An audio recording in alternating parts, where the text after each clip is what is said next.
Welcome to a quick walkthrough on how we created a customized 3D printed wrist orthotic using standard tools and digital technologies.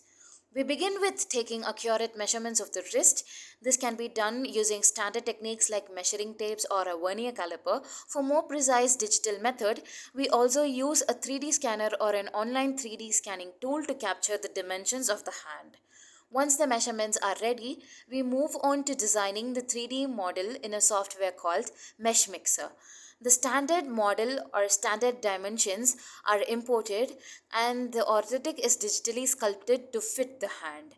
After designing, the model is exported in STL format. Next, we import the STL file into another software called Ultimaker Cura. Here, we slice the model, converting it into G code, a language that a 3D printer can read.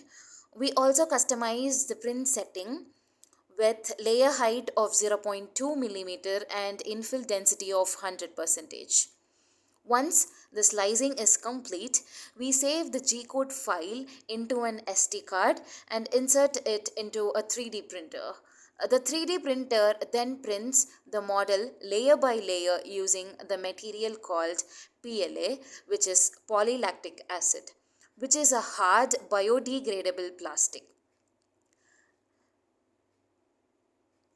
After printing, the orthotic is solid and rigid. To mold it perfectly to wrist, we heat it in boiling water at around 80 degrees centigrade. This softens the PLA material and makes it flexible enough to reshape.